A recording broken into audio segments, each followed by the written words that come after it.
E aí, galera, esse é o primeiro episódio do Jornada Cast. Esse nome, eu não sei se vai ficar, mas enfim, a Jornada, para quem não conhece, é da Jornada do Artista, meu curso. Daí, até porque faz sentido, né? Tem 2 alunos meus participantes aqui e normalmente eu vou trazer também outros alunos para conversar, além de convidados externos. Então, esse é o primeiro episódio. Vamos ver o que sai aí. Vai ser um bate-papo bem solto mesmo, até porque ninguém aqui é profissional de podcast, então vamos ver. Hoje tem o tema, né? O tema é perfeccionismo. E aí, quem vai falar aqui como convidado tem o Ian e o Douglas. Aí, peço para vocês se apresentarem, falarem um pouco, brevemente, e aí a gente começa a falar sobre esse tema. E quem vai primeiro agora? Vai por ordem alfabética.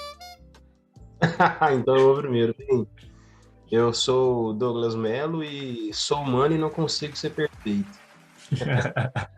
Boa. Eu sou Ian, psicólogo, desenhista desencontrado e às vezes um traço reto é meio torto, né, cara?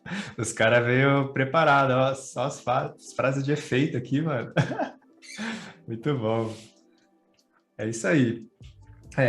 Então, o tema de hoje, perfeccionismo, né? E esse é um tema que eu acho que eu considero que é o vilão maior, master dos desenhistas, dos artistas, porque é uma constante, né? E é uma constante luta e acho que nunca termina, nunca acaba, elimina 100% isso da nossa vida. E é o que impede a gente de avançar no desenho. Então, muitas vezes, né, a gente trava, fica com medo e, sei lá, começa a criar um monte de caraminhola na cabeça. E aí, vamos ver o que a gente fala sobre isso. A gente sempre vai tentar explorar esse tema teoricamente ali, ou com experiências, e também dar dicas sempre que possível das nossas experiências também. Então é isso, vamos começar aí. Eu nem sei como começar, na verdade. Como é que Então, inicia a eu conversa? acho que esse é um bom começo, né? É a primeira vez, imagina que você está tentando fazer um podcast. E aí, como é que é isso, né? Como é que é esse momento? E como é que está sendo lidar com essa coisa que é nova e provavelmente você não vai fazer como esperava.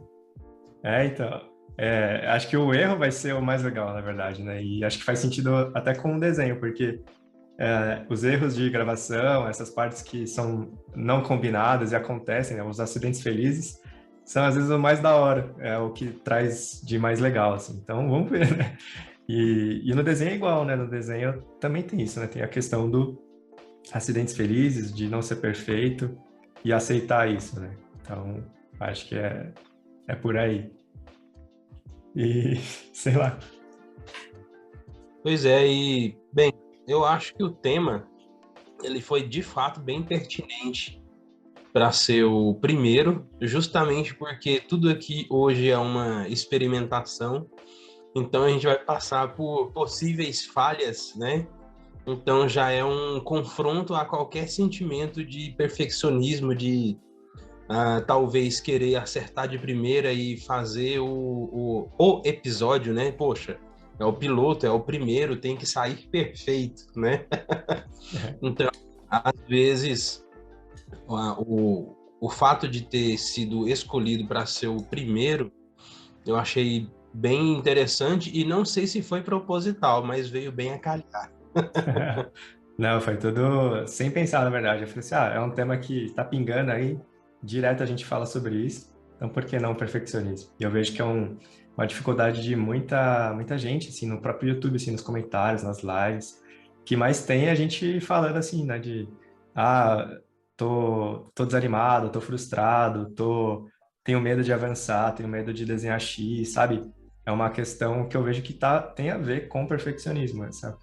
Essa ideia assim de não poder errar, de não poder, sei lá, o que vão pensar de mim quando eu postar no Instagram, se eu não receber like, ou não gosto de mostrar meus desenhos. Eu acho que tem tudo a ver com esse perfeccionismo.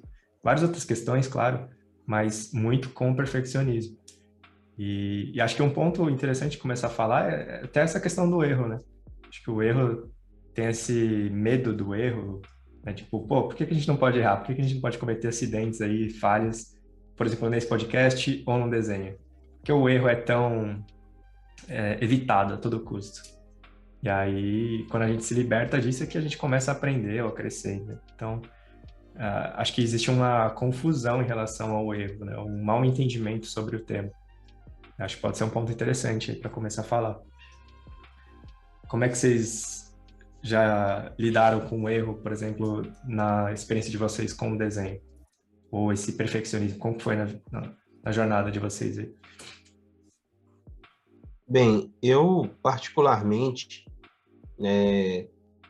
eu fui perceber que eu comecei a vencer essa mentalidade do perfeccionismo foi justamente quando eu entrei no curso. Os primeiros desenhos, os primeiros exercícios, né, que incluía desenhos de observação, eu mandava para o Ricardo, né, e ele voltava às análises e ele pontuava algo para mim que eu demorei a assimilar um pouco, eu demorei uns dias assim para eu poder assimilar, porque eu não conseguia entender qual era essa diferença, qual era essa margem, né? Quando ele falava, ó, é um exercício, não é um desenho para postar no Instagram, né? E eu ficava tentando entender como era esse desenho que não precisava ser perfeito, porque na minha mente, e esse pensamento ele tem um quê de lógica, acho que é por isso que não só eu, mas muitos outros acabam carregando ele, porque a ideia é, se o desenho tem um resultado perfeito, logo ele foi bem feito, né? Então, você fez tudo certinho então, e culmina naquele desenho lindo, bonito, né? Certinho, bonitinho. Mas há uma diferença nesse processo, né? Porque ali é um desenho de estudo, então ele não tem o porquê ser finalizado e ficar perfeito, né? E é óbvio que, como a gente aprende sobre a questão do processo consciente, ele naturalmente, por isso que a gente não tem que se apegar ao resultado, mas ao processo, porque um processo consciente, ele te proporciona grandes chances de que o resultado seja aquilo que você espera, mas não porque você focou lá no resultado, mas porque você percebeu o processo. E na época eu não entendia, eu não conseguia fazer essa diferenciação, até devido uma carga de longo prazo, né? Desde a infância. Então, assim, apesar de eu ter sido bastante incentivado a vida toda quanto à questão do desenho, mas era um tipo de incentivo que a longo prazo acabou estragando também, digamos assim. É até estranho, né? Porque tem muitos que reclamam que eu não tenho incentivo da família, minha mãe não apoia, o pai não apoia, fala que não dá dinheiro, que não sei o quê. Eu não tive isso. Até porque eu também não tinha muito esse pensamento. O meu único pensamento na infância em relação ao desenho é que eu queria desenhar quadrinhos, né?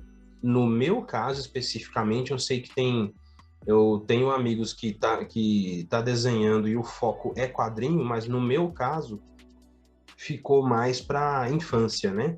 Hoje eu miro outros objetivos com o desenho. Então, mas outras formas de ver o desenho como um meio para poder viver dele, né, da arte e tal, eu não tinha essa ideia. Mas o que acontecia? O fato de eu ter crescido com essa carga de fazer tudo perfeito, né? Com o tempo, chegou um momento em que eu entrei na faculdade e eu parei de desenhar, né? E eu fui para a faculdade de design pautado pelo desenho, porque na época eu achei que dentro da faculdade de design eu ia aprender a desenhar, mas eu cheguei lá e percebi que não iam ensinar desenho, né?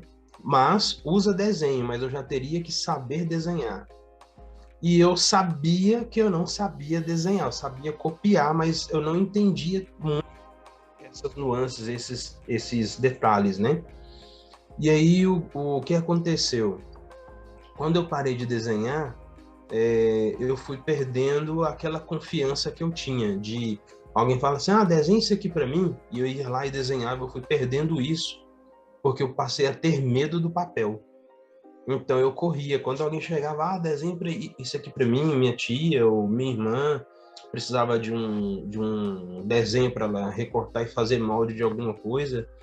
E aí eu falava, não, se não for para ser perfeito, eu nem faço. Eu sabia que não ia ser perfeito, então eu já não fazia, né? Então, esse sentimento de querer que as coisas saíssem perfeitas foi me distanciando ainda mais do desenho, porque o medo de encarar o erro ali, ou como era o meu caso, né? Eu cresci ouvindo assim, nossa, fulano tem o dom, desenha bem demais. E aí, o que eu ia fazer quando eu fosse desenhar e as pessoas vissem que eu não fazia mais como era antes? Então eu comecei a me afastar ainda mais do desenho, justamente pela consciência, digamos assim, de que não ia sair perfeito. Então, se não fosse para ser perfeito, bem feito, eu preferia não fazer. E isso foi uma carga, né, um peso que eu carreguei até o início do ano passado. É complicado, né? Interessante é que você falou vários pontos aí que a gente pode explorar, mas isso de que a gente carrega isso na gente, né? É muito engraçado isso, de que a gente aprende a ter essa perfeição, né? Porque a perfeição não ocorre só no desenho. Eu acredito que a gente só expõe isso mais no desenho. A gente meio que escancara quem nós somos através da nossa arte, né? No processo de aprender a desenhar, fica muito mais evidente. Então, a gente já é perfeccionista em outras áreas. Então, a gente aprendeu isso na nossa infância, de alguma maneira, e até a própria sociedade, né? Ela meio que prega isso assim, você não pode errar nunca, você não pode... Você sempre tem que tirar 10 e ser o melhor, não sei o quê. E no trabalho também, você sempre tem que ser o melhor, nunca pode errar. E aí existe essa ditadura da perfeição, do sempre corretinho, bonitinho, feliz e certo, assim, né? E é uma loucura isso, porque não é coerente, né? Não tem como a gente ser perfeito 100% do tempo. Não tem... Não é humanamente possível, né? Então, a gente tá preso nessa ditadura invisível. Você tem alguma experiência parecida, Ian? Ou quer contar um pouco sobre a sua, pra gente falar sobre? Como você comentou, né? O Douglas trouxe vários fios de tema que são interessantes, né? Mas eu fiquei pensando sobre o modo como as pessoas tendem a visualizar errar, né? E a relação que elas têm com o erro por causa disso, né? Em geral, errar é algo que é uma espécie de doença que você tem que evitar, né? Tem que usar uma espécie de máscara metafórica, álcool gel metafórico, distanciamento social metafórico pro erro, né? E o interessante para mim disso tudo é que a contradição, quase que uma coisa meio que mitológica, né? É que você só aprende errando, né? E aí você tá fugindo da sua oportunidade de aprender. É difícil, óbvio, ter essa espécie de percepção, né? Essa percepção que altera a sua relação com a coisa, mas, por exemplo, eu falei, né, que sou psicólogo e de vez em quando dou supervisão. E todas as vezes que eu dou supervisão e vou dar algum exemplo, tipo, da minha vida como psicólogo, é sempre uma coisa que eu fiz errado. E por quê? Porque foi dessa coisa que eu aprendi alguma coisa. Se eu chegar lá e falar, eu fiz isso e deu muito certo, não tem muito impacto, assim, tanto para mim quanto para quem tá ouvindo. Porque não dá para você necessariamente tirar alguma experiência de algo que deu certo. E é meio estranho isso, porque tudo que a gente quer é que dê certo. Mas, em geral, as experiências que a gente tem de aprendizado é quando deu muito errado. E o meu pai, ele costuma brincar assim, quase nenhuma história começou com alguém falando assim, eu acordei cedo e comi uma salada e tal. É uma história que vale a pena ouvir. Uma história que vale a pena ouvir é quando o seu dia começou muito mal e você aconteceu muita coisa errada e você tem a necessidade de contar, e em geral essas histórias valem a pena de ouvir, né? E nessas histórias, o que está em destaque são os erros, os desencontros, os tropeços e tal. A gente lê histórias com tropeços, a gente é atraído por essas histórias. Mas parece que quando a gente está vivendo esses episódios, a gente não pode aceitar uma coisa dessa, né? Quando é justamente essa coisa que faz a gente avançar, né? Eu digo que, para mim, o que me ajuda quando eu erro é pensar no erro como uma espécie de degrau, assim. E fica mais fácil até porque papel, quando você junta muito, se acumula, né? E você pode pisar em cima deles e ir mais alto. O erro, essa folha de desenho que saiu errado, é uma espécie de degrau que me leva um pouco mais próximo de um acerto. E se eu não tivesse erro, eu estaria mais baixo. Seria mais difícil ainda alcançar esse acerto. Eu acho que aceitar o erro como uma espécie de amigo nesse calçado, nesse seu trajeto? Auxilia muito nesse processo todo de errar e se sentir bem com isso, não sentir, pelo menos não sentir tão mal com isso. Muito bom, o Ian já chegou com as poesias aí, as metáforas dele. Então, as pilhas de desenho são um degrau para você ir mais longe, as pilhas de erro para você subir mais alto. É muito bom isso, cara. Adorei isso aí. E é real, né? Quanto maior a pilha de desenho, de erro e acerto também, obviamente vai ter, né? Mais longe a gente vai. E que da hora essa visão, nunca tinha pensado nisso. Mas é até interessante notar, assim, né? Se a gente perguntar assim, para todo mundo que está aprendendo a desenhar e ver e começar a ter uma boa evolução, a gente olha para os desenhos que essa pessoa fez no estudo, deve ser uma pilha realmente quilométrica, assim, né? Muitas árvores morreram para ajudar essa pessoa a chegar no nível de desenhar bem. Então, bem legal essa visão. E é interessante isso mesmo, de que sem o erro não tem como aprender, né? Não tem como crescer. Por exemplo, até os conteúdos que eu trago no YouTube ou no curso, assim, realmente foram erros que eu cometi e eu aprendi como fazer o certo depois, após errar, né? Por exemplo, até o próprio método que eu ensino, assim, é baseado nos meus erros. Eu percebi os meus erros e aí eu meio que estou mostrando o caminho das pedras para você não errar, assim, para você não cometer os mesmos erros que eu cometi. Então, através dos meus erros, eu tento passar um caminho melhor. Então, é interessante isso. Realmente, não tem como separar erro e acerto, ou né, o famoso esse dualismo, assim, né? Então, por que ficar preso só no acerto? Por que ficar só no perfeccionismo, no que é perfeito, certinho, né? Então, é uma reflexão interessante aí. Justamente. E, assim, dentro das referências que eu tenho, né, dentro do meu contexto, eu tenho vários personagens históricos bíblicos, né? E a narrativa da vida deles é justamente pautada de tanto de acertos quanto de erros, e erros gravíssimos, assim, digamos. E é justamente com aquelas experiências de vida e com aquela narração, né, com da jornada deles, da vida deles, que a gente aprende com aqueles exemplos, inclusive com os exemplos errados, né? Porque eles nos ensinam com aqueles exemplos errados a não agir daquela forma, a não ter aquela postura, igual quando você falou que, né, o curso veio, ele tem esse aspecto, né, de você mostrar, né, a partir dos seus erros o que não fazer, né? Então, quer dizer, aí por isso que eu lembrei desse aspecto, porque é basicamente o mesmo pensamento, digamos assim, né? Então, quer dizer, a experiência de alguém, ela só existe por causa dos erros que ele cometeu, né? Senão não haveria experiência para poder compartilhar, né? Igual quando o pai ou a mãe fala para o filho, né, ou para filho, não faça isso, é porque lá no passado esse erro foi cometido por ele ou por ela, e aí ele aprendeu com aquele erro e agora ele mostra o caminho, pelo menos a solução para aquele caminho, né? Porque naturalmente nós cometeremos os nossos erros, né? Porque assim nós teremos as nossas experiências para compartilharmos com, né, nossos filhos e filhos de nossos filhos e por aí vai. Isso me fez lembrar, acho que semana passada, eu acho que foi semana passada, numa das análises do bate-papo, eu falei sobre esse aspecto, mas em outras ocasiões eu falei também sobre a questão de como eu seleciono os exercícios para avaliação, né?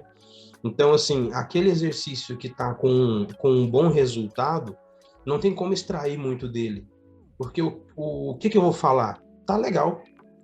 E aí? Acabou. O que eu vou dizer a partir daí? o exercício tá certo, o desenho tá certo, não dá para poder extrair aprendizado dele, ele tá certo. Então, é justamente com aqueles desenhos que têm mais variações, com os exercícios que têm mais variações, que a gente consegue extrair e mostrar como fazer, né? A partir daquele que ele está um pouco diferente do digamos, padrão, né? Daquele padrão que é o que a gente almeja, que é o que a gente mira, né? Uma linha mais assertiva, uma forma mais bem construída. Então, para a gente mostrar que uma forma precisa ser bem construída, a gente usa uma forma que não está tão bem construída assim, né? A partir daquela forma que já está bem construída, o que eu vou passar a partir dela? Não dá. Uhum. Em resumo, então, é o famoso errando que se aprende, né?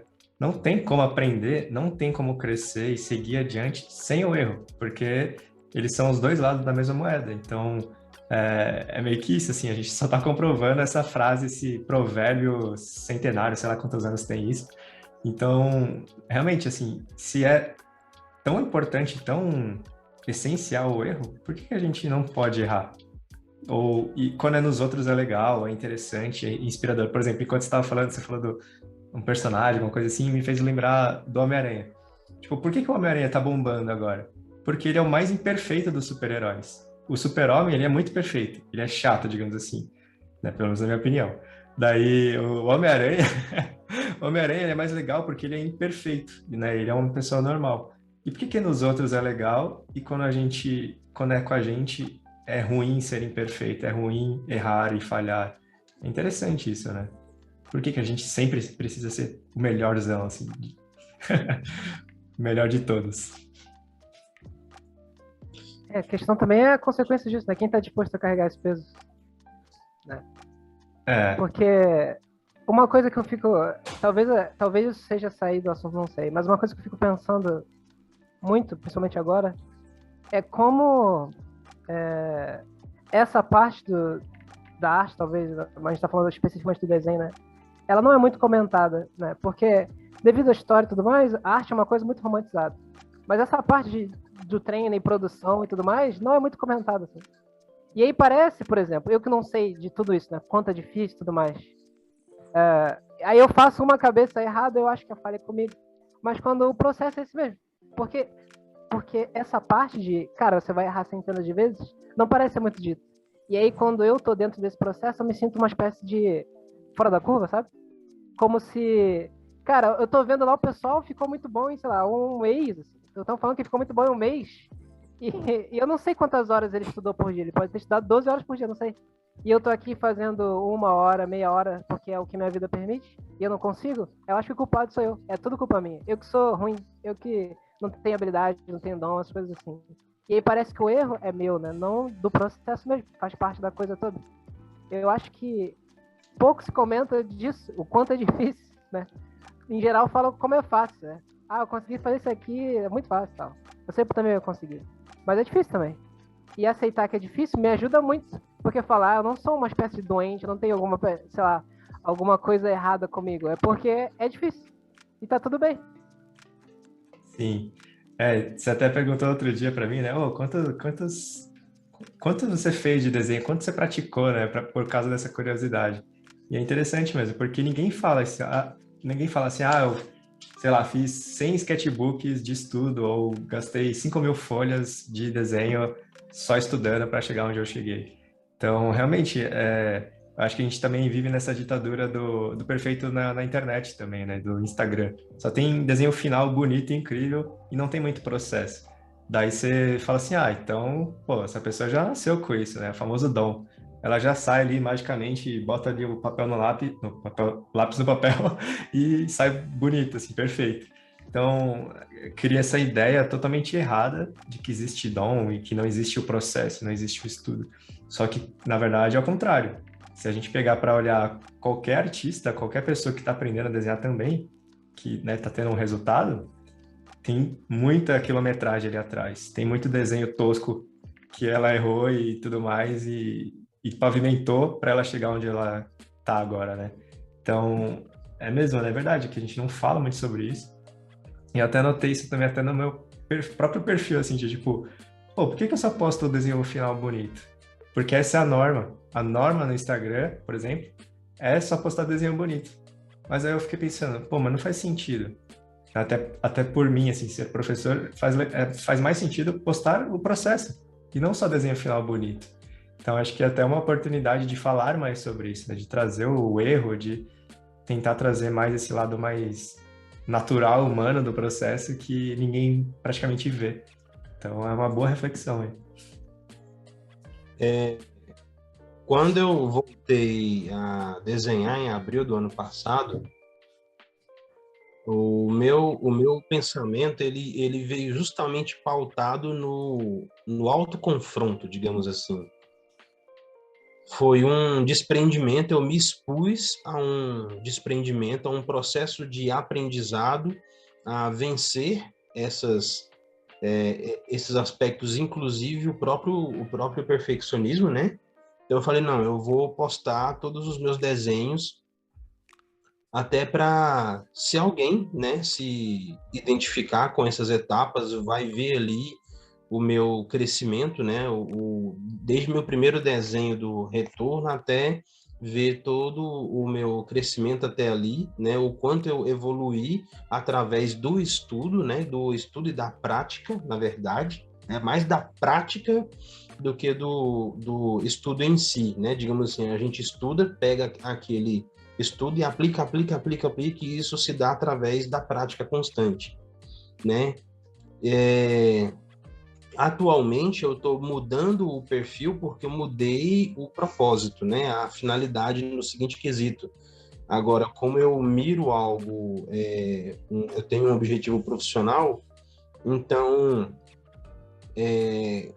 como eu quero transformar em uma vitrine, né, para um portfólio, então não funciona para quem vai ver, olhar os desenhos ruins, digamos assim, porque para quem vai atrás daquele estilo de desenho, pode achar que não há uma constância uma constância em mim, no caso, né? Fala, não, né? Tem desenho ruim, desenho bom, desenho ruim. Então, nesse caso, tem que aparecer de fato os desenhos bons, né? Mas se não fosse essa nova finalidade, digamos assim, eu teria continuado postando todos os desenhos de estudo, ou não, porque também há um outro fator, né? Eu comecei a desenhar além do que eu conseguia postar. Eu perdi o controle. Eu perdi o controle. Mas uma das coisas que fez sentido para mim quando eu comecei a lidar com essas coisas do perfeccionismo foi uma mentalidade que eu aprendi em uma outra atividade e eu falei, cara, é isso daqui, que é quando eu andava de patins, né? E às vezes eu ia ensinar alguém a andar de patins e o que acontecia? E é um padrão comum em quem vai aprender a andar de patins ou de skate ou aquela coisa. Mas no patins, como ele é colado no pé, né? Você calça ele, diferente do skate, que é uma plataforma que você pode sair dela, né? E ele não, ele tá ali no pé. E aí o que acontece? A pessoa ela quer andar, só que o medo de cair faz ela travar, ela trava o corpo. E é justamente por travar o corpo é que a pessoa cai e cai muito errado, né? Porque ela trava e aí não deixa o corpo solto, né, para ser levado. E aí eu falava assim, olha, a primeira coisa que você precisa ter consciência ao aprender a andar de patins é, você vai cair. Você vai cair. E aí quando a pessoa absorvia esse pensamento, né? E aí entra num outro aspecto que eu acho que em algum momento pode virar tema do podcast, mas quando a pessoa absorvia isso, o que acontecia? Ela se soltava. E aí, quando ela se soltava, tendo essa consciência de que ela ia cair, ela andava. Uhum. Até a questão. Você quer falar mais, Douglas? Não, eu só ia fazer essa associação, né, nesse aspecto. Então, tipo assim, a ideia dela era colocar no pé e criava aquele pensamento assim, vou sair andando.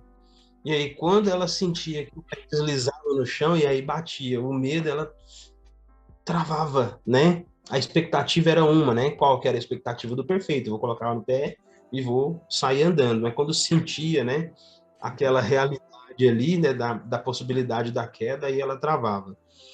No desenho não é diferente. Uma coisa que eu observei é o seguinte, e que eu tenho observado, olhando lá o comportamento dos alunos, o que eles falam, né? Existem muitas posturas das pessoas que estão aprendendo a desenhar que elas têm uma origem nelas mesmas. A procrastinação, o medo ou qualquer outro sentimento, desânimo, todas elas podem surgir de forma independente, mas ao mesmo tempo todas elas surgem também da mentalidade do perfeccionismo, né? A mentalidade do perfeccionismo faz a pessoa procrastinar. A mentalidade do perfeccionismo faz a pessoa desanimar. A mentalidade do perfeccionismo faz a pessoa parar de desenvolver, né? Aí é onde cria, né, o que eu costumo chamar de coelho branco, né? O coelho branco, ele aparece em vários aspectos, e um deles é a pessoa, pelo pensamento do perfeccionismo, ele quer masterizar aquele desenho. Então ele quer desenhar, desenhar, desenhar, desenhar, e aí ele se impede de avançar e de absorver novas informações, que essas novas informações é que vai fazer aprimorar o processo. Mas ela se prende ali e fica e quer desenhar, desenhar, redesenhar, redesenhar, redesenhar, até sair aquele desenho perfeito, e nunca sai. Até porque o conhecimento atual chega um momento que você esgota ele, não tem mais para onde você ir. E aí é onde a pessoa trava no tempo, por causa do pensamento perfeccionista. Muito louco, né? Quando você estava falando, me fez lembrar de alguns alunos, assim, né? Que tem gente que está meses no nível 1, né? Que eu separo em 4 níveis. E o nível 1 é, tipo, é só para você passar algumas semanas e seguir adiante. Porque é só o tutorial, tela de tutorial que eu falo, né? E, mano, 6 meses, 5 meses, vendo 10 aulas. É tipo, meu, como assim, velho? É 10 aulas. É coisa de, tipo, que você faz em uma semana. E aí, é o perfeccionismo que trava as pessoas. Na ânsia de fazer muito bem, de fazer muito perfeito, ela acaba travando e regredindo até, assim, tanto de parar de desenhar, de desanimar. Então, olha que paradoxal isso, né? Na busca pelo perfeccionismo, a pessoa se trava, deixa de aprender, deixa de evoluir, deixa de desenhar. Então, é muito louco isso, né? Como é que pode isso? A busca pelo melhor acaba sendo o pior para ela. Então, é A muito gente não doido vai, a isso. gente não vai citar nomes, né, de quem ainda não saiu, mas quem tá ouvindo e ainda não saiu sabe quem você é, né? Estamos de olho. Mas isso é muito interessante, né? Porque a única coisa de fato que você pode fazer que vai impedir que você melhore no desenho é parar de desenhar, né? De fato, assim, a única coisa que pode impedir de você melhorar no desenho é você parar de desenhar. E aí parece que a pessoa, sem querer, arranja motivos para parar de desenhar, assim. Se dá um obstáculo tão grande que, não tem nem como eu começar, né? Eu lembro que quando eu tentei escrever a minha monografia pela primeira vez, eu não consegui, né? Por que eu não consegui? Porque eu queria escrever uma monografia nota 10. E escrever uma monografia nota 10 é muito diferente do que escrever uma monografia. Ou seja, desenhar um desenho que você acha que é perfeito é muito, muito mais difícil do que só desenhar. Só sentar lá e fazer, eu vou fazer esse desenho aqui.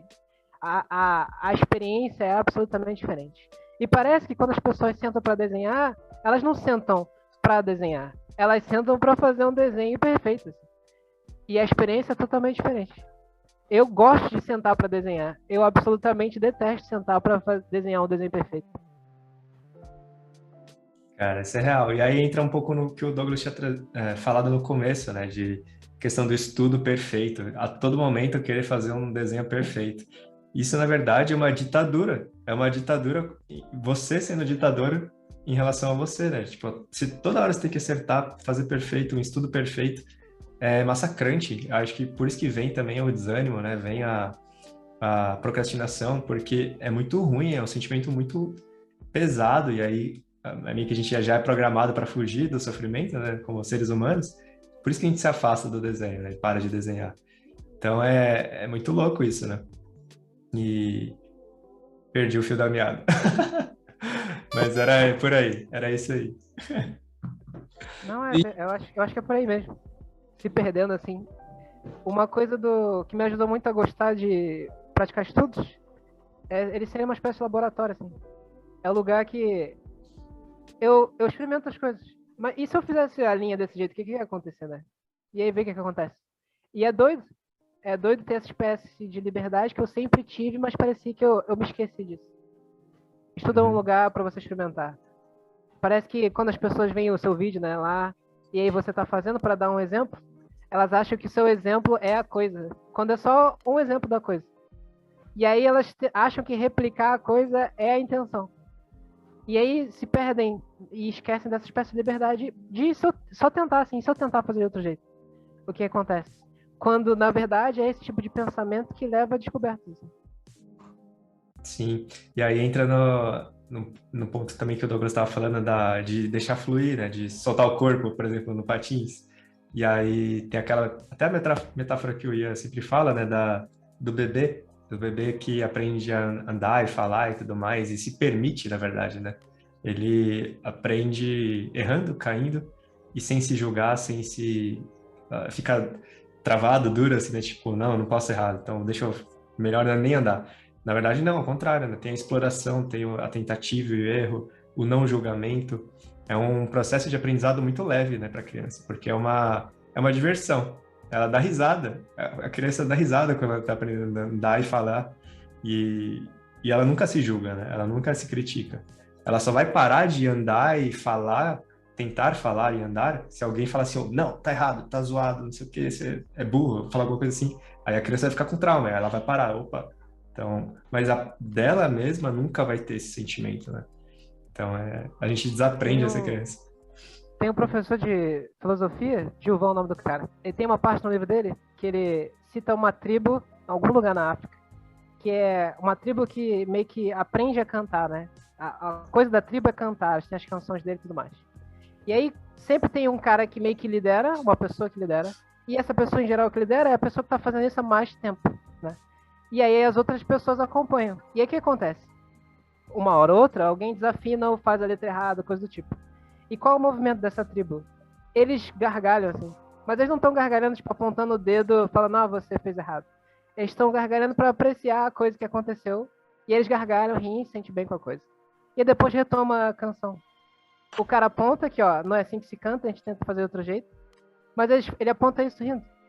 E, cara, eu acho que o processo de aprender, se você conseguir dar gargalhada nesses momentos, você vai cantar tão bem quanto essas pessoas lá, que vivem literalmente cantar.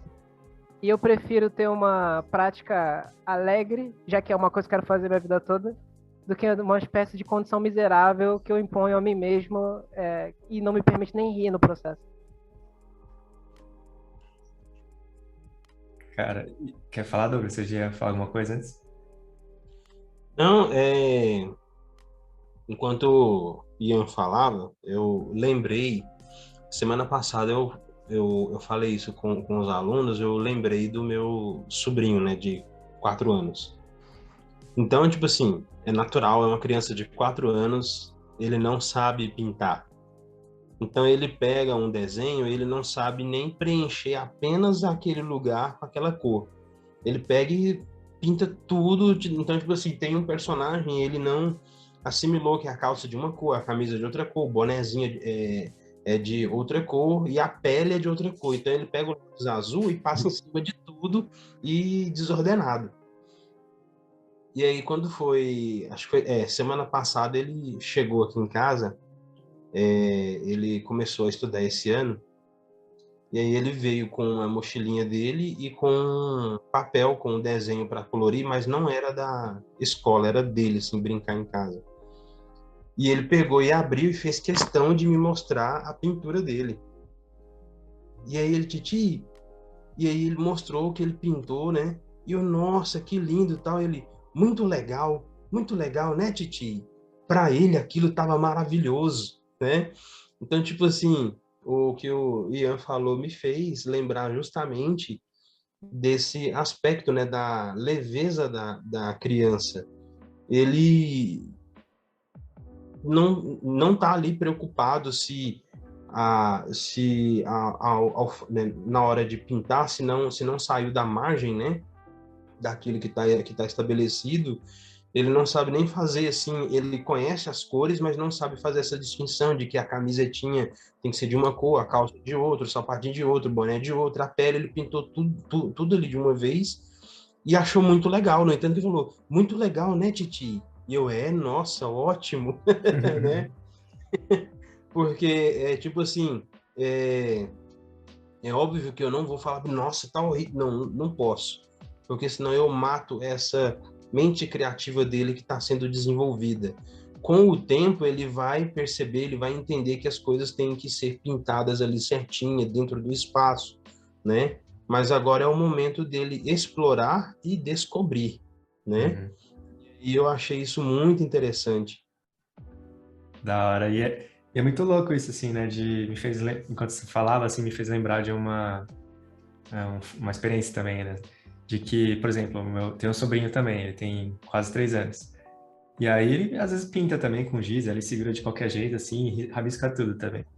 Daí eu me lembrei, minha mãe, assim, falando, não é assim, pinta assim, sabe? Tipo, meio que conduzindo. Mas não por mal, sabe? Não porque sei lá, ela quer na verdade ajudar ele, assim, é assim que segura, tal, sabe? Só que às vezes isso acaba conduzindo, pode gerar na cabeça da criança assim, então tô errado, tô fazendo algo errado, tô, sei lá, né, fazendo algo que não é certo. Então isso a gente vai aprendendo desde criança, então, né? Até se, sei lá, alguém fala alguma coisa, aí você tem até um trauma de que não pode pintar errado, assim, né? Fora dos espaços, aí você fica com medo, enfim. E é isso que a gente vai adquirindo com o tempo. E é muito triste, na verdade, né? Porque a gente não tem controle sobre isso, infelizmente, né? E a gente só fica, nós como adultos também podemos até sem querer cometer esse erro e sem querer falar para uma criança alguma coisa e ela se sentir mal, assim, enfim. Mas acho que refletindo sobre isso, esse fato da criança, talvez a gente tenha vivido isso, né? Alguma coisa, alguma falta de estímulo, alguma crítica gerou isso também, impactou nisso, nesse sentido, né? Não sei, só me veio essa reflexão e achei interessante compartilhar.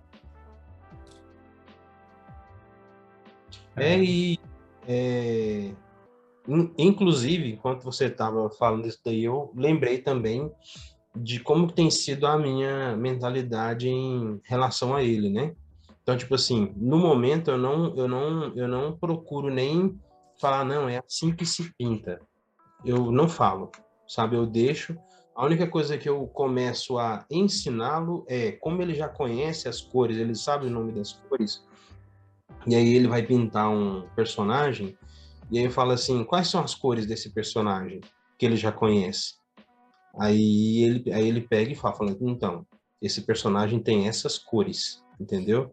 Então, eu só mostro para ele as cores, mas não fico tentando mostrar para ele como pintar.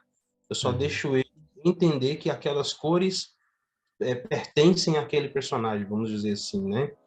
Então, acho que foi o Homem de Ferro que ele foi pintar, e aí ele passou um azul no meio, daquele jeito dele, né? Todo rabiscadão. Aí ele veio mostrar, aí eu falei assim, mas qual que é a cor do Homem de Ferro? Aí ele falou, né? Vermelho e amarelo. Eu falei, pois é, então aqui você colocou um azul, né? Mas as cores dele são vermelho e amarelo. Mas eu mostro para ele quais são as cores, mas não tipo assim, não puno ele por ele ter pintado de azul. Eu só mostro quais são as cores, né, para ele numa próxima vez já pintar com aquelas, mas fica aquela coisa. Por que que eu não vou falar, não, isso aqui tá errado? Não. E se ele quiser que o Homem de Ferro seja azul? A imaginação dele, vai que a armadura é azul para ele quer que seja azul, né? Como os próprios coloristas, né, de quadrinho, às vezes aparece lá, mostra o Homem de Ferro com uma cor diferente da armadura, preto e dourado, como foi uma das edições. Então, beleza. Então eu vou deixando ele fazer essas explorações, né? E procuro não travá-lo nesse processo, deixo. Né? À medida que ele vai crescendo, não é dificuldade certa na hora certa, né? Fundamento certo no momento certo, dificuldade certa na hora certa. Então, há tempo para todas as coisas, né? Então, vai chegar o tempo em que vai ser importante que ele aprenda como as coisas funcionam, né? Que a cor para determinada coisa é assim, é assado, né? Mas tudo no seu tempo. Agora é o momento dele abrir a mente dele ali e despertar o imaginativo dele, né? E isso só acontece quando a gente explora esse aspecto, né? Se travar a capacidade de imaginar, já era. Sim. Que pena que a maioria das pessoas não pensa assim, né? Que a gente já vai logo julgando. Não, tá errado. Os adultos, né? Maioria, grande maioria. Infelizmente. Cara, ensinar é muito difícil, né? E às vezes você está tentando ensinar, que nem eu comentei, né, da minha mãe, um exemplo, das melhores das intenções, né? De tipo, deixa eu ajudar essa criança. Mas na verdade, às vezes ela nem precisa de ajuda, né? Ela só precisa explorar. Né? Infelizmente, a gente acaba entrando. Nessas situações, ou quando eu sou colocado nessas situações, eu tento imitar um cara que talvez vocês conheçam, o nome do maluco é Jesus. Porque quando ele ia ajudar alguém, antes de ajudar, ele perguntava o que você quer, né? Óbvio que Jesus já sabia, ele era o cara que manjava das paradas. Mas ele queria que a pessoa dissesse. Porque vem da pessoa primeiro, né? Eu posso até ter a ferramenta que pode ajudar a pessoa. Mas se a pessoa não tiver interessada, pra que eu vou me impor à pessoa, né? Então, eu dou esse espaço pra ela. E com certeza, Douglas, quando o teu primo perceber alguma coisa errada, ele lembra do primo dele que desenha pra caraca, vai falar, vou perguntar pro Douglas. Como é que resolve isso aqui? Sobrinho, né, no caso, seu sobrinho. Vou perguntar.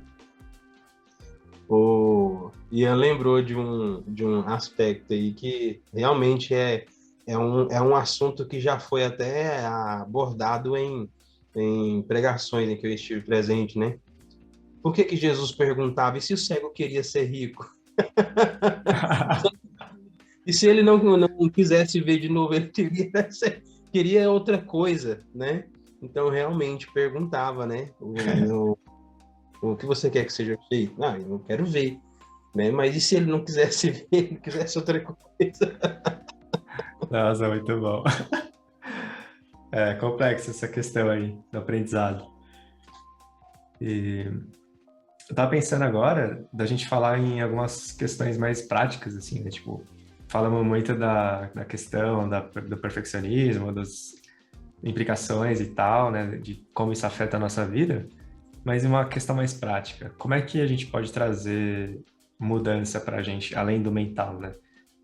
Sei lá, quando a gente erra no desenho ou tá estudando e tá pensando sempre em atingir o melhor possível, o que vocês procuram fazer, assim? O que vocês já utilizaram? Ou, enfim, alguma dica aí que pode trazer para o pessoal mais prática, digamos assim. Quer mandar, Douglas? Assim, eu tenho essas experiências, assim, de conversar com alguns alunos, né? Alguns alunos me procuram para falar sobre esses aspectos. Não tem como não começar a partir do pensamento, né? Porque é a partir do pensamento que vai gerar a ação, né? Então, se o pensamento tem algum elemento nele que é equivocado, ele vai culminar numa postura equivocada.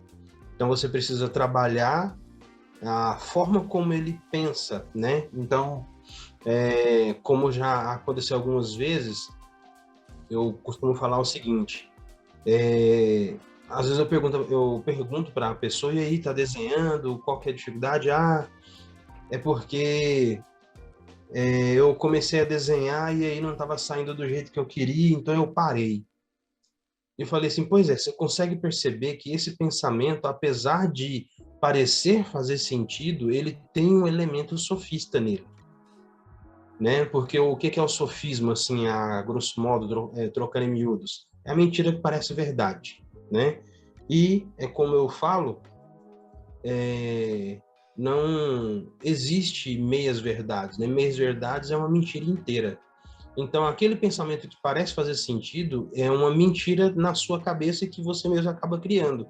Você consegue perceber que parar de desenhar vai fazer, de fato, te distanciar de fazer o desenho do jeito que você quer, digamos assim? Então, à medida que você pratica mais, que você desenha mais e que você erra mais, você vai aprimorando. Então, vai chegar um tempo em que você vai ficar satisfeito com o seu resultado, porque você está se permitindo ao processo. Então, quando você começa a desenhar, não está saindo do jeito que eu quero, vou parar de desenhar. Você está criando, você está aumentando esse abismo que te separa daquele objetivo seu. Então, praticamente, né, uma aplicação é continuar.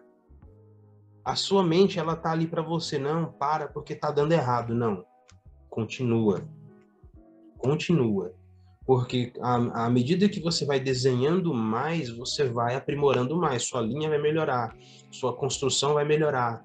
E aí vai chegar um ponto que é onde você atinge aquele seu objetivo, que é ficar satisfeito com o seu desenho.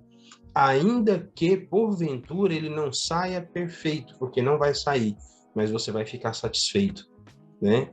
Então, a prática é você...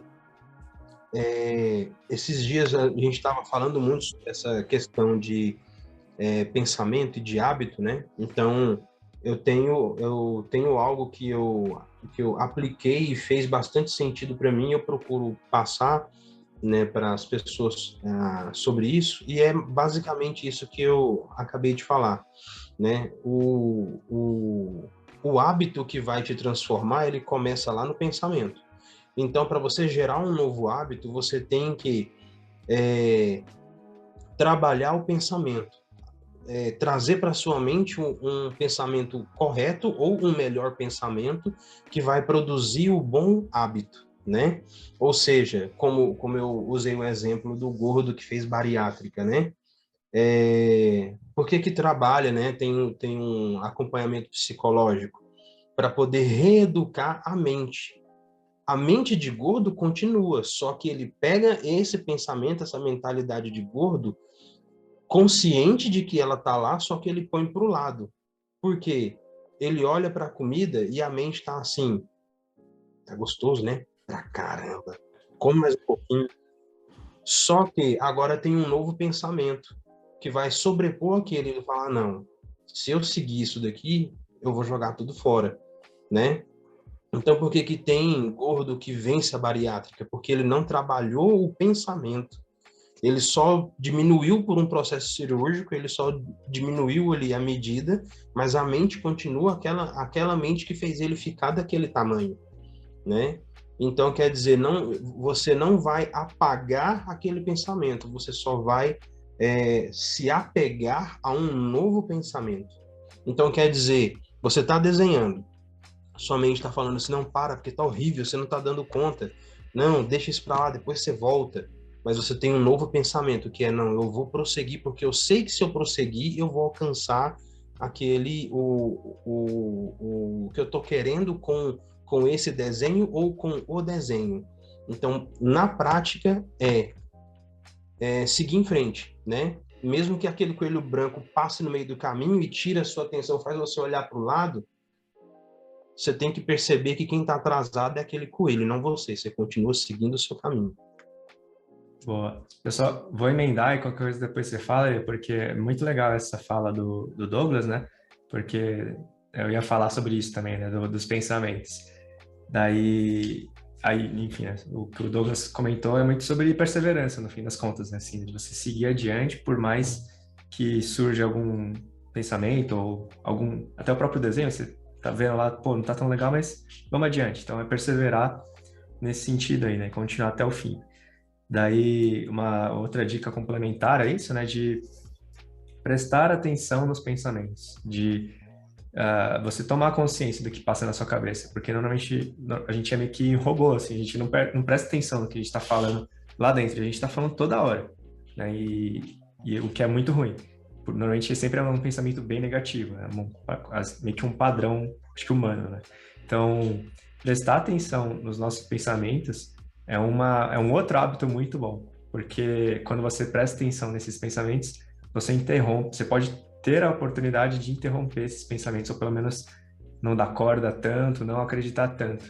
Então, é meio que vencendo aos poucos, né, cada um desses pensamentos, não vencendo, mas assim, né, de não cair tanto na ideia deles, porque é meio que isso, se você não dá corda, eles vão perdendo força, é meio que esse o processo, né? E aí, quanto mais a gente consegue prestar atenção nessas ciladas que nós mesmos criamos, por exemplo, tá feio esse desenho, você não é bom, você não serve para isso, você não tem o dom, né? Sempre vai ter essas vozes pairando aí na nossa mente. Então, sempre que eu vi isso, se você perceber isso, para e reflita sobre, assim, tipo, pô, faz sentido isso? É um fato? É coerente? Me ajuda, né? E meio que colocar contra a parede os pensamentos, eu digo, assim, sabe? Acho que é uma prática que, pelo menos no meu caso, me ajudou bastante, assim, né? Eu sempre fui muito perfeccionista e eu venci um pouco isso. Eu tenho um pouco, mas um pouco sobrou ainda, mas eu venci bastante. E foi muito sobre essa reflexão ativa, né? De perceber os pensamentos e falar, não, peraí, tô pensando isso aqui, mas isso tá me fazendo mal. Deixa eu ver se é real, né? E ter um diálogo comigo mesmo e eliminar os pensamentos ruins, né? As ervas daninhas da mente e deixar só as flores de pensamentos bons aí. Será que isso é uma dica prática, digamos assim, que eu diria quando surgir o perfeccionismo. O interessante de ouvir vocês, primeiro é que é bom estar conversando com gente que eu não preciso falar, porque já disseram as coisas. As coisas que eu estava pensando em dizer, vocês já comentaram. Mas o interessante de perceber primeiro para fazer uma referência de um anime, mangá, né, que eu gosto muito. Tem o Haikyuu, de vôlei, anime de esporte de vôlei. E tem uma cena, assim, que o personagem, ele não se dedicava muito no treino, não gostava muito de vôlei. Ele não gostava muito de vôlei porque ele não se dedicava muito no treino. E por quê, né? Porque não gostava muito de vôlei. E aí ele troca ideia com um cara que jogava vôlei muito bem e gostava muito de vôlei. E ele fala assim pra ele, cara, você só não gosta de verdade assim disso porque você não é bom. Só que pra ficar bom, você tem que treinar bastante. Quando você aceitar que tem que treinar bastante, você vai ficar bom e você vai gostar de treinar bastante, porque treinando bastante você fica bom. O Douglas falou, né? Não para, cara, porque você vai melhorar. E conforme você melhorar, você vai fazer o desenho que você quer fazer. Você só vai fazer o desenho que você quer fazer treinando. Você só vai gostar muito mais, você vai achar muito mais incrível. Já é, né? Mas você vai se achar muito mais incrível desenhar quando você ficar melhor. E você só vai ficar melhor desenhando. Então não adianta muito você parar, né? O que você tem que fazer é o contrário. E essa coisa, né, que é interessante que vocês apontaram sobre o pensamento. Por exemplo, eu estou desenhando e penso, nossa, que desgraça desenhar. Isso já é um erro. Isso já é um erro. Eu tenho essa coragem de afirmar que isso já é um erro, independente de qual seja o seu desenho. Perceba, então, que, de novo, o erro é uma oportunidade de aprender. Você errou agora, pensou que seu desenho é ruim. É uma oportunidade de aprender o quê? Tem um pensamento ativo no seu processo de desenhar. Você se pergunta, como o Ricardo falou, por quê? Da onde está vindo, né? O Ricardo Douglas apontaram isso. Será que isso é meu? Será que isso me pertence? De onde está vindo? E se questionar. Porque você pode ir lá assistir tutoriais e se você jogar mancha de café no seu sketchbook vai ficar mais fácil desenhar, porque as páginas vão voltar defeituosas. Mas o fundamento do problema continua lá. Você ainda tem um tipo de pensamento que você não sabe de onde vem ou o que é, que você ainda não se perguntou de onde vem ou o que é, que ele vai aparecer de novo. E conforme você for encarando essas coisas de uma maneira ativa, vai ficar um pouco mais fácil ou menos difícil se relacionar com elas. E aí, o interessante disso tudo, de novo, percebe como o processo do próprio desenhar é isso. Desenhar é ter uma relação ativa com o ato de desenhar. Enquanto você erra, porque você pensou que o seu desenho é ruim, você ganha essa oportunidade de aprender, ou seja, ter uma relação melhor com o desenho, e ainda por cima ganha uma oportunidade de praticar desenho sem desenhar. Porque desenhar é ter um processo ativo na coisa. Você vai ser sempre cobrado a ter um processo ativo enquanto você está desenhando. Em geral, quando o seu desenho fracassa, é porque você não prestou atenção nas coisas. Não prestou atenção no seu processo. Então, olha só, você tem aí bônus, 2x de XP. Você errou uma vez, ganha 2 oportunidades de aprender. E se for dar uma espécie de dica prática da minha parte, cara, erra mais e erra mais rápido. Porque quanto mais você errar, mais você acerta. Doido, né? Parece paradoxal, mas é a coisa mais verdadeira que eu posso dizer, assim. Quanto mais você erra, mais você acerta. Só verdades. É muito real, cara. Quanto mais erra, mais cresce, mais próximo do perfeito, digamos assim, você alcança. Olha que paradoxal isso. E eu lembrei outra coisa que o Ricardo falou na perseverança. Troca então, né? Troca perfeição por perseverança. O prefixo é igual, mas o significado é diferente. E um vai te levar muito mais longe do que o outro. Boa, da hora demais. Exatamente. Que incrível, galera. Ó, eu acho que, esse papo aqui rendeu, hein? Pra quem falou que não ia dar meia hora de podcast, deu mais, hein? E bom conteúdo. Vamos elogiar, né? Vamos elogiar tudo que a gente fez pra dar valor pra coisa. Mano, ó, teve alguns erros aí, mas tá ótimo, estamos aprendendo. Primeiro podcast de nós três aqui, tá show de bola. Feito é muito melhor do que o impossível, né? É. Só por ter feito já é muito melhor. Porque a gente materializou essa coisa aqui. Caramba, e foi um sofrimento, demorou pra sair. Essa ideia surgiu nos bate-papos da jornada, né, nos encontros, e, tipo, tá uns 3 meses já no forno, só saiu agora, em fevereiro, último dia de fevereiro. E vamos aí, vamos continuar. E, galera, acho que é isso, né? Vamos, senão vai virar uma bíblia aqui, o podcast de 5 horas. Não, beleza, mas uma coisa que eu lembro também, o Douglas deve lembrar também, que no final do Nerdcast sempre tem um comentário pra acabar, né? Tipo, uma coisa solta da conversa pra acabar. E uma coisa que eu fiquei pensando é que vocês dois estão de câmera ligada, gesticulando e falando, e ninguém vai ver isso. Mano, estamos no teatro aqui. Mas é porque, cara, é muito estranho eu falar olhando para a tela do notebook e não ver ninguém e eu tô falando e gesticulando. Eu me sinto meio louco, preciso olhar para alguém. É muito doido. É que nem eu falando nas lives, cara. No começo eu me sentia muito mal. Assim, mano, eu tô falando com ninguém, velho. Eu tô falando com mensagem. Não faz sentido isso. Tipo, é muito bizarro falar sozinho e só com texto ali, sabe? Não, e quando é com um aluno que eu pergunto pra pessoa tal, e a pessoa tá com a câmera fechada e o microfone também, aí eu pergunto, e assim, sim, fulano? Aí eu fico com aquela cara assim. Eu fico esperando o chat aparecer com a mensagem, e aí eu pergunto. Fica esperando, né? Né, fulano? Eu fico, moço. É bizarro. Os problemas da internet aí, né? Mas da hora, mano, foi muito da hora esse papo. Eu, pelo menos, curti demais, assim, acho que teve bons aprendizados, boas reflexões, boas dicas também. E é isso, acho que por esse episódio ficamos por aqui. Acho que não foi o perfeito, mas foi um feito legal, divertido, pelo menos. Espero que todo mundo também tenha curtido, aproveitado, aprendido alguma coisa. E aí vamos ver os próximos, né? De outros temas e tudo mais. Quem tiver ideia de tema aí, galera, comenta aí embaixo do vídeo e tudo mais, que a gente vai produzir mais e trocar mais ideia. Essa reflexão artística aí, que é muito boa. E é isso. Se vocês querem deixar alguma mensagem final, fazer algum comentário, fiquem à vontade aí, Douglas, Ian, senão a gente encerra. Por enquanto não tem nenhum curso para vender, então não tenho nada para falar. Não tenho jabá para fazer. O convite, de novo, clamar para as pessoas se permitirem errarem mais. Boa. Exatamente.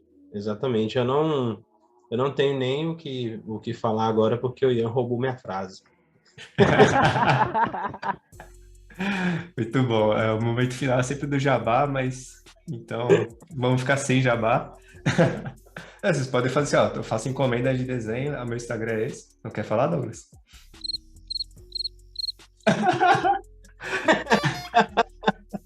Fui pego de surpresa.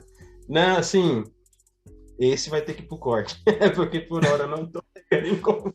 Então, beleza, tranquilo. Não, deixa o handle lá do Instagram do Douglas na descrição.